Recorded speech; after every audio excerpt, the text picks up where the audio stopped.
again, welcome to my channel, Competitive Maths by Balaji. Yes, మనము allegation చాప్టర్లో ఉన్నాము. ఈరోజు పార్ట్ 5 చూద్దాము.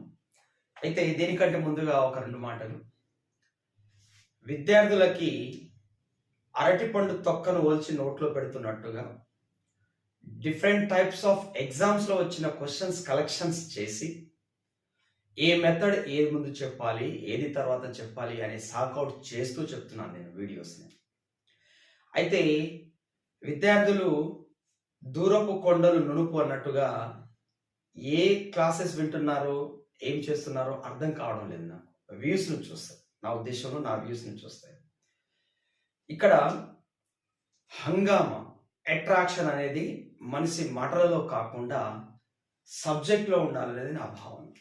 దాన్ని చూడండి, సబ్జెక్ట్ని చూడండి. సబ్జెక్ట్ని చూసి ఏ ఛానల్ని చూడాలి, ఏ ఛానల్ ఉపయోగపడుతుంది, అది ఎంతవరకు కరెక్ట్, ఈ ఇన్ఫర్మేషన్ ప్రీవియస్ క్వశ్చన్స్ ఎగ్జామ్స్లలో ఉన్నాయా లేదా, ఈ మెథడ్స్ బాగున్నాయా, బయట దొరుకుతున్నాయా, దొరకడం లేదా, కొంచెం బేరీజ్ వేసుకొని చూడండి. ఓకేనా? రైట్. అయినప్పటికీ నేను వీడియోస్ అందిస్తూనే ఉంటాను.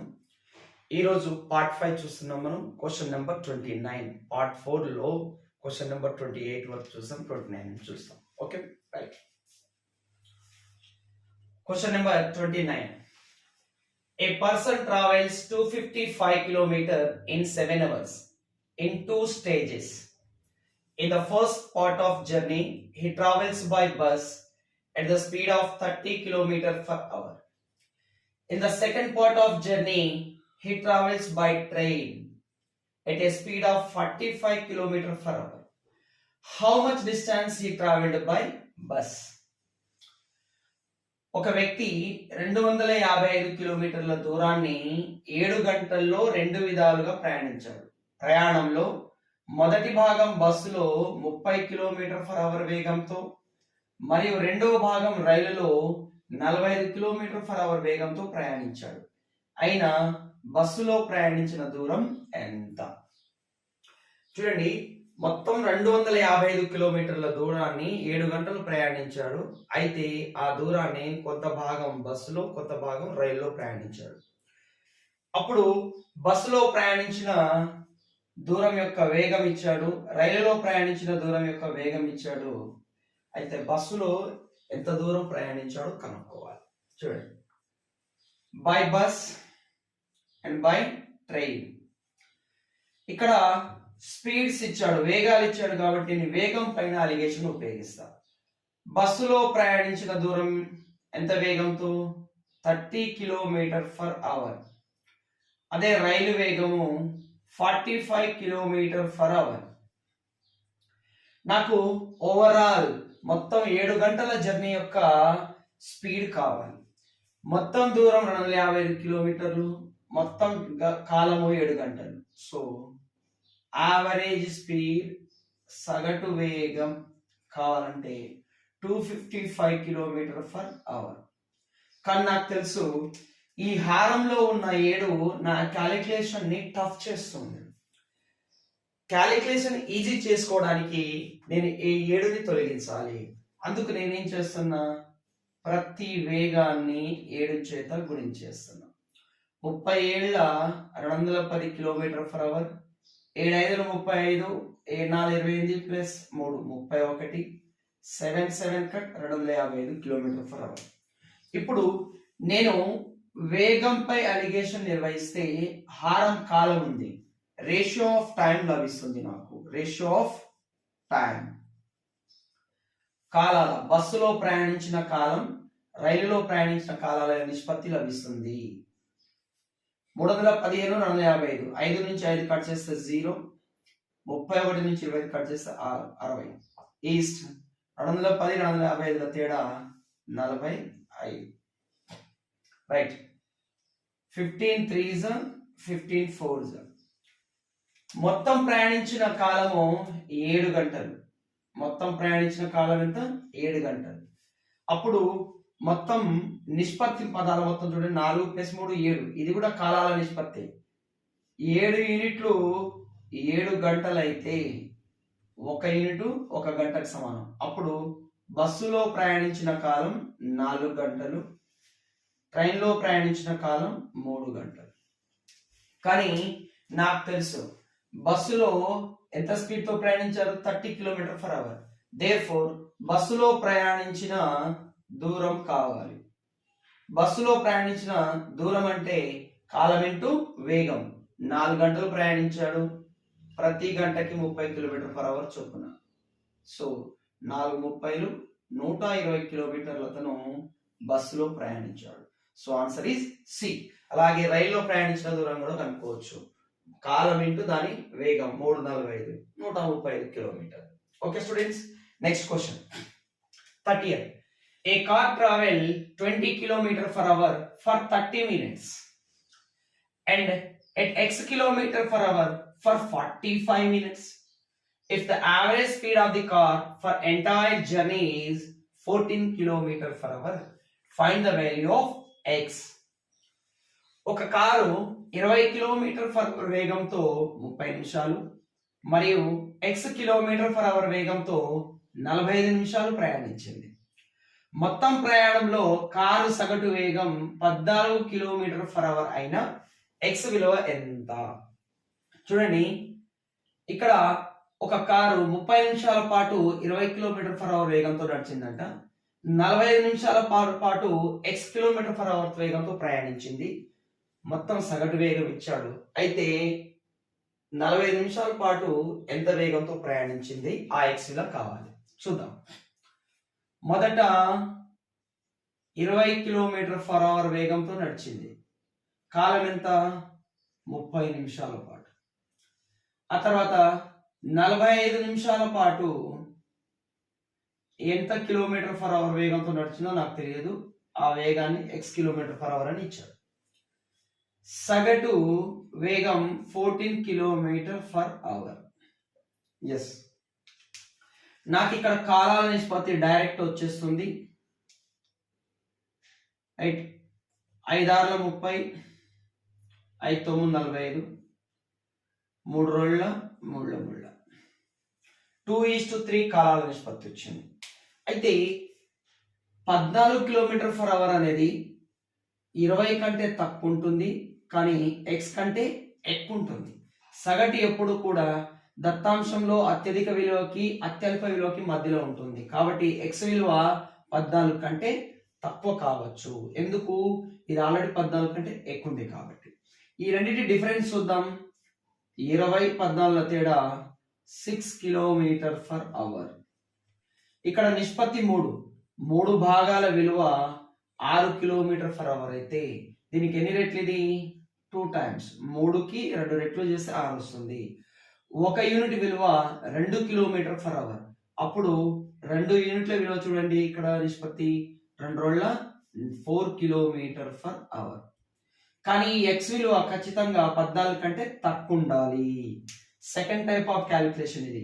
14 - 4 చేస్తే 10 km/h వస్తుంది. సో 45 నిమిషాల పాటు కారు ప్రయాణించిన వేగం ఎంత? 10 km/h. So answer is C. Okay students, ఇంకా ఈ క్లాస్ లో different types of model problems చూద్దాము. అవి కూడా డిఫరెంట్ ఎగ్జామ్స్ లో ప్రీవియస్ ఇయర్ లో వచ్చినాయి చూద్దాం. ఓకేనా?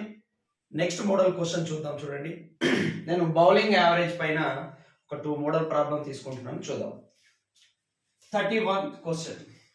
A cricketer whose bowling average is 24.85 runs per wicket takes 5 wickets for 52 runs and thereby decreases his average by 0.85. The number of wickets taken by him till the last match was. ఒక cricketer యొక్క bowling 24.85 bowling సగటు అండి. ఇక్కడ ఒక cricketer యొక్క bowling సగటు 24.85. తదుపరి match లో అతడు 52 పరుగులు ఇచ్చి 5 వికెట్లు తీసిన అతడి బౌలింగ్ సగటు 0.85 తగ్గింది. అయినా అతడు చివరి మ్యాచ్ ఆడక ముందు మొత్తం ఎన్ని వికెట్లు తీశాడు? The number of wickets taken by him till the last match was. Yes, చూద్దాం. ఇక్కడ లాస్ట్ మ్యాచ్ ఆడక ముందు బౌలింగ్ సగటు 24.85. ఇది లాస్ట్ మ్యాచ్ ఆడక ముందు ఎన్ని మ్యాచ్లు ఆడడం, అన్ని మ్యాచ్లలో బౌలింగ్ సగటు. బౌలింగ్ సగటు అంటే ఏంది? ఎన్ని రన్స్లకి అతను ఒక వికెట్ తీయగలుగుతున్నాడు, సగటున ఎన్ని పరుగులు ఇచ్చి ఒక వికెట్ తీయగలుగుతున్నాడు, అదే అతని యొక్క బౌలింగ్ సగటు. చివరి మ్యాచ్ లో అతను 52 పరుగులకి 5 వికెట్లు తీశాడు. అంటే సగటున ఎన్ని పరుగులకు ఒక వికెట్ తీసుకున్నాడు, అదే సగటు కదా మనకి బౌలింగ్ సగటు. సగటు చూద్దాం. 5 ఒకట్ల 5, 2 మిగులుతుంది కాబట్టి యావరేజ్ లో 10 తీసుకుందాము. 0.20 20, 5 4s 20, 10.4. ఎంతండి? 10.4 చివరి మ్యాచ్ లో బౌలింగ్ యావరేజ్. అంటే ప్రతి 10.4 రన్స్లకు ఒక వికెట్ తీసాడు అతను చివరి మ్యాచ్ లో. అంతకుముందు అన్ని మ్యాచ్లలో కలిపి ప్రతి 24.85 రన్స్లకి ఒక వికెట్ తీశాడు. ఈ చివరి మ్యాచ్ లో 5 వికెట్లు తీయడం ద్వారా అతని బౌలింగ్ సగటు ఏమైంది? కొంచెం మెరుగైంది. ఎంత తగ్గింది? 0.85 తగ్గింది. అంతకుముందు ఎంత మరి? 24.85. ఇప్పుడు తగ్గి 0.85 తగ్గి 24 అయింది. ఇప్పుడు బౌలింగ్ యావరేజ్ పైన నేను అలిగేషన్ నిర్వహిస్తే నాకు వికెట్స్ యొక్క నిష్పత్తి వస్తుంది. బౌలింగ్ యావరేజ్ అంటే ఏంది? ఎన్ని పరుగులకి ఒక వికెట్ తీస్తున్నాడు. రేషియో ఆఫ్ వికెట్స్ వస్తుంది నాకు. రేషియో ఆఫ్ వికెట్స్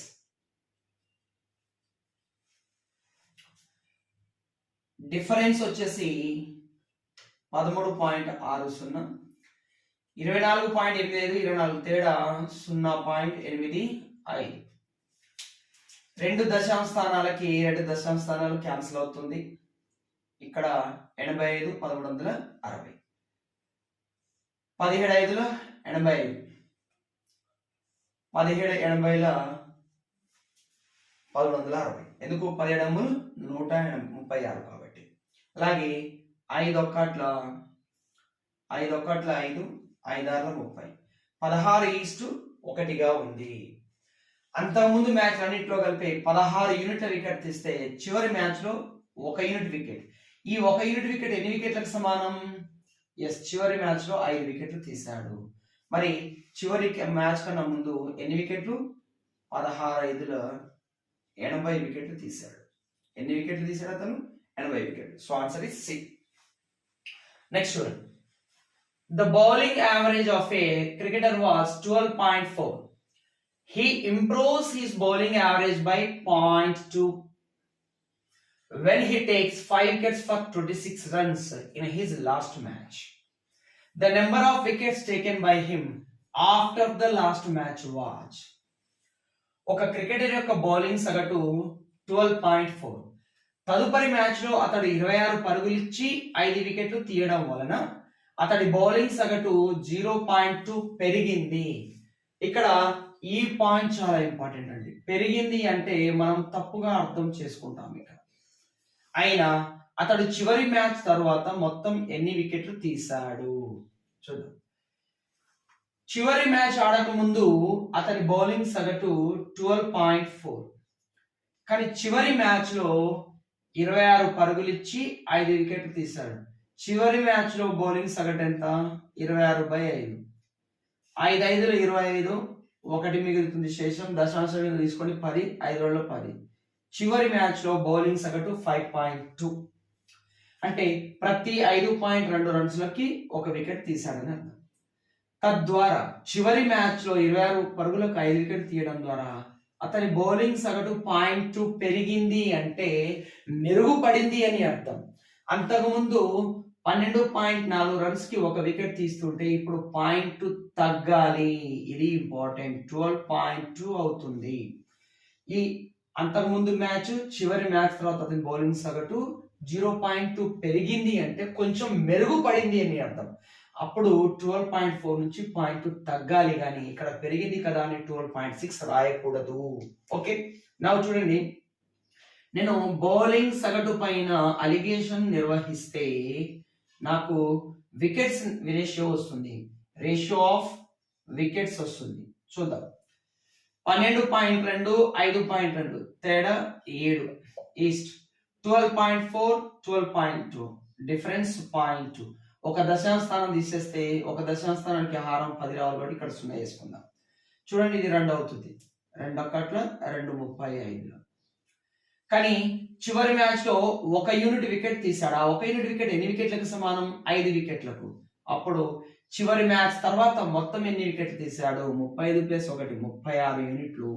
36 ఇంటూ 5 5 6 30 15 3 18 180 వికెట్లు తీశాడు. So answer B. Next model problem, question number 33. In a mixture of milk and water of 40 liters, water is 5%. The amount of water in liters to be added to this mixture so as to make water 10% is. పాలు నీరు కలిసిన 40 లీటర్ల మిశ్రమంలో 5% నీరు కలదు. నీటి శాతం 10% అయ్యేటట్లు ఇంకొన్ని నీరు ఈ మిశ్రమానికి కలపాలంటే కావలసిన నీటి పరిమాణం లీటర్లలో ఎంత? ఇక్కడ పాలు మరియు నీరుల మిశ్రమం ఉంది. ఆ మిశ్రమంలో నీరు ఎంత శాతము? 5%. ఇది మిక్స్ లో నీరు 5%. ఇప్పుడు మనం ఎంతో కొంత వాటర్ని కలపాలి.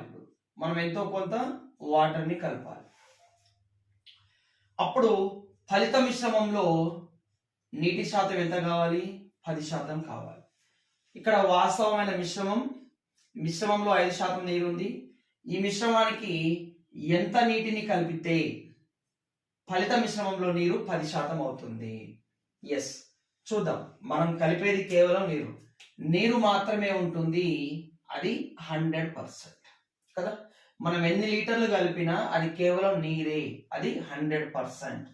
ఎస్, ఇప్పుడు చూడండి ఇది లాజిక్. ఇక్కడ 90% డిఫరెన్స్, ఇదేమో 5%.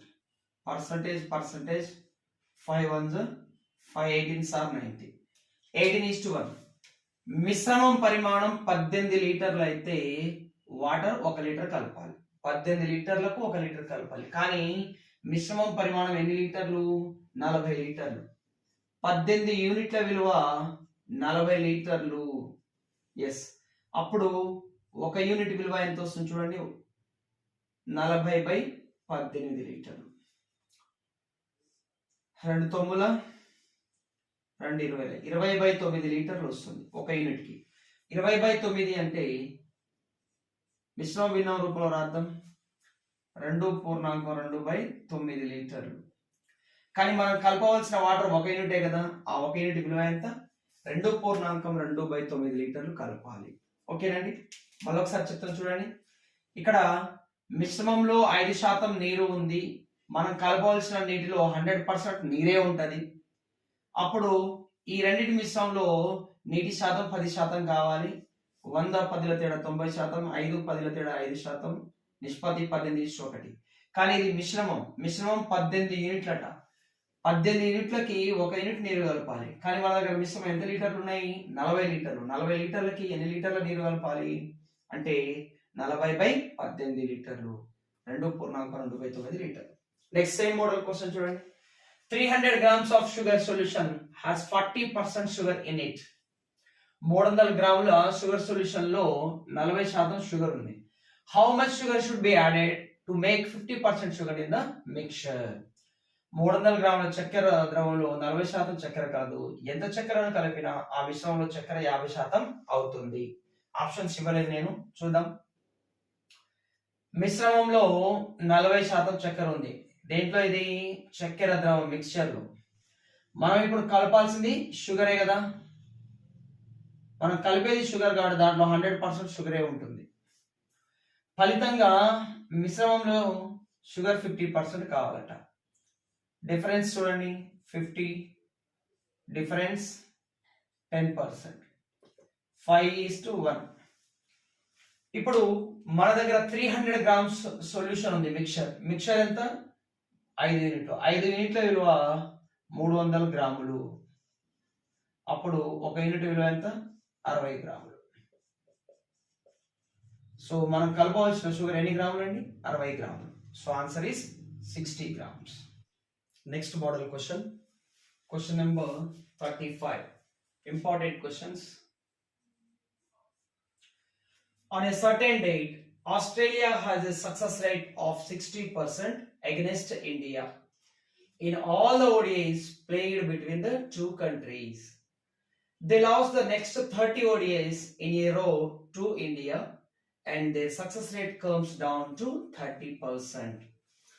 Find the total number of ODIs played between these two countries. వన్డేలలో భారతదేశంపై ఆస్ట్రేలియా యొక్క విజయ శాతం 60%. తదుపరి జరిగిన 30 వన్డేలలో భారతదేశంపై ఆస్ట్రేలియా వరుసగా ఓడిపోవడం వలన వారి విజయ శాతం 30% అయింది. అయినా ఈ రెండు దేశాల మధ్య మొత్తం ఎన్ని వన్డే మ్యాచ్లు జరిగాయి అది కావాలి.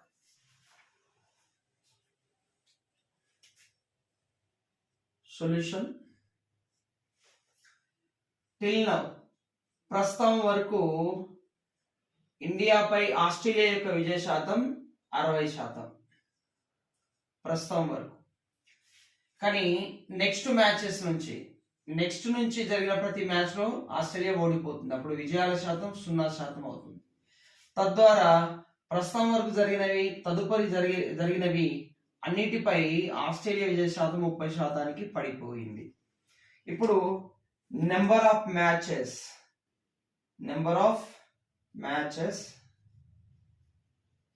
ఆస్ట్రేలియా విజయం సాధించిన మ్యాచ్లు, ఓడిపోయిన మ్యాచ్ల నిష్పత్తి వస్తుంది చూడండి. 0కు 30కి డిఫరెన్స్ 30%, 60%, 30% డిఫరెంట్ 30%. ఓడిపోయిన మ్యాచ్లు ఉన్నాయో, గెలిచిన మ్యాచ్లు కూడా అన్నీ ఉన్నాయి. కానీ తదుపరి జరిగిన ఎన్ని మ్యాచ్లు ఓడిపోయింది ఆస్ట్రేలియా? 30 మ్యాచ్లు ఓడిపోయింది. ఒక యూనిట్ విలువ 30 అయితే అప్పుడు ఈ యూనిట్ విలువ కూడా 30 మ్యాచ్లు. మొత్తానికి ఎన్ని మ్యాచ్లు జరిగాయి రెండు దేశాల మధ్య? 30 + 30 60 match. Okay, next 36. In 1 kg mixture of a sand and a cement, 20% is cement. The amount of sand that should be added to the mixture so that proportion of cement becomes 8 whole 1/3% is. Yes. 1 kilogram ఇసుక మరియు cement మిశ్రమంలో 20% cement కలదు. Cement వంతు లేదా cement భాగం 8.13% కావడానికి మిశ్రమంలో కలపవలసిన ఇసుక పరిమాణం ఎంత? Maybe AP prelims exams 2016 question అనుకుంటా ఇది. రైట్, ఇక్కడ మనము కలపవలసింది ఇసుక కాబట్టి ఫోకస్ ఆన్ సిమెంట్ పైన ఫోకస్ చేస్తాం.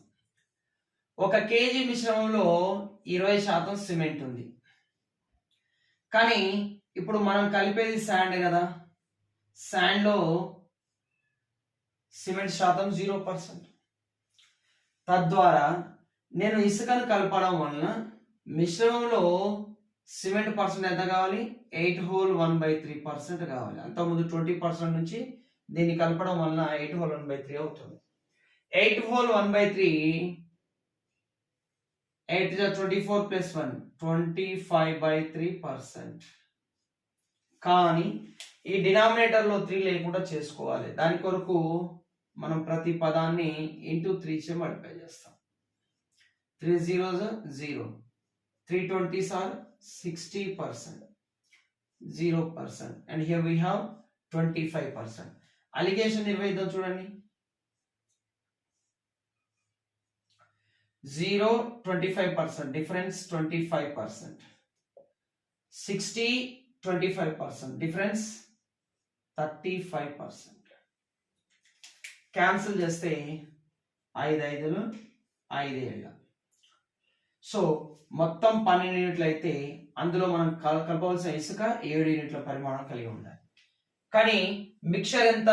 1 kg అట. 1 kg మిశ్రమంలో కదా ఇది. మిశ్రమంలో 5 యూనిట్ల విలువ 1 కేజీ. ఇది మిశ్రమం ఎన్ని కేజీలు మిశ్రమం? 1 కిలోగ్రామ్ ఇసుకలో సిమెంట్ 20% అన్నమాట. ఇది మిశ్రమంలో సిమెంట్. ఇది కలపవలసిన శాండ్ లో సిమెంట్. ఇది మిశ్రమంలో సిమెంట్, ఇది కలపవలసిన శాండ్ లో సిమెంట్. రైట్. మిశ్రమం 5 యూనిట్లకి 1 కేజీ అయితే 5 యూనిట్స్ కి 1 కేజీ. అప్పుడు ఒక యూనిట్ చూడండి 1/5 కేజీ అంటే ఎన్ని గ్రామ్స్? 200 గ్రామ్స్.